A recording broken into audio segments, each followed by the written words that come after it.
आपण पाहत आहात शिवभीमक्रांती महाराष्ट्र न्यूज चॅनल। खाजगी प्राथमिक माध्यमिक आणि उच्च माध्यमिक शिक्षण समन्वयक संघ महाराष्ट्र राज्य यांच्या वतीने जिल्हाधिकारी मार्फत मुख्यमंत्र्यांना सामूहिक आत्मदहन करण्याचे दिले निवेदन।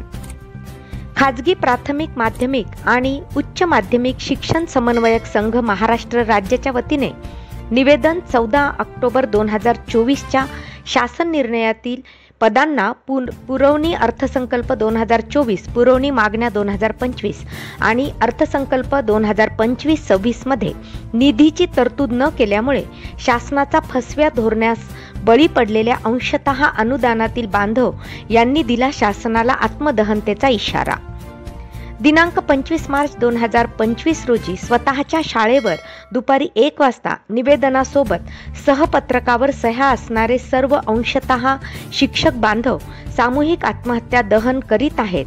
त्यांच्या पश्चात आमच्या मुलाबाळांची आणि कुटुंबाची पुनर्वसनाची जबाबदारी ही शासनाने घ्यावी, तसेच आत्मदहन आंदोलन दरम्यान झालेल्या मृत्यूला सर्वस्वी शासन आणि प्रशासन जबाबदार असेल याची नोंद प्रशासन आणि शासनावर असेल असे निवेदन देण्यात आले आहे।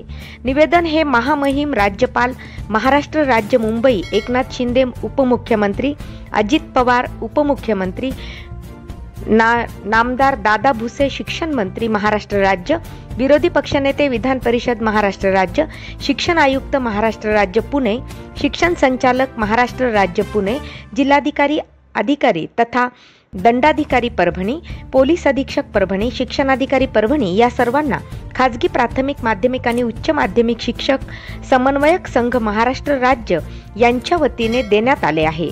पाहुयात सविस्तर वृत्तांत निर्भीड निपक्ष वृत्तवाहिनी शिवभीमक्रांती महाराष्ट्र न्यूजवर। महाराष्ट्र राज्यामध्ये अंशतः अनुदानित जे काही शिक्षक आहेत त्या शिक्षकांना न्याय देण्यासाठी 14 ऑक्टोबर 2024 ला एक शासनादेश राज्य शासनाने काढला होता। त्या राज्य शासनाने काढलेल्या शासनादेशाची पूर्तता होण्यासाठी, अंमलबजावणी होण्यासाठी जी काही आर्थिक तरतूद अर्थसंकल्पीय अधिवेशनामध्ये करणं गरजेचं होतं।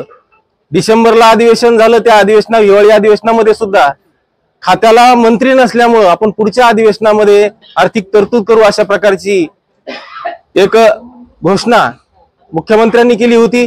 त्यानंतर आता अर्थसंकल्पीय अधिवेशन झालं, त्या पुरवणी मागण्यामध्ये सुद्धा आमची तरतूद करण्यात आलेली नाही। अर्थसंकल्प सादर झाला, त्या अर्थसंकल्पामध्ये सुद्धा 14 ऑक्टोबर 2024 च्या शासन आदेशाच्या प्रतिपूर्तीसाठी अंमलबजावणीसाठी लागणारा जो काही निधी आहे त्याची तरतूद केली नसल्यामुळे संपूर्ण महाराष्ट्रभरामधले जे काही 63,000 बांधव आहेत ते 63,000 बांधव यांच्यामध्ये एक प्रकारचा असंतोष आहे आणि तो असंतोष वेगवेगळ्या मार्गाने महाराष्ट्रभर बाहेर निघत आहे। आणि त्याचाच एक भाग म्हणून संपूर्ण महाराष्ट्र राज्यामध्ये 25 तारखेला प्रत्येक जिल्ह्यामध्ये आपापल्या शाळेवर काही जिल्हाधिकारी ठिकाणी शिक्षण अधिकारी कार्यालयामध्ये आत्मदहन सामूहिक आत्मदहन करणार आहेत। आणि त्याचाच भाग म्हणून आज जिल्हा दंडाधिकारी तथा कलेक्टर साहेब यांना आम्ही परभणी जिल्ह्यामधले जवळजवळ 110 कर्मचारी आत्मदहन करणार आहोत आणि त्याचं निवेदन आम्ही जिल्हाधिकारी साहेबांना दिलेलं आहे।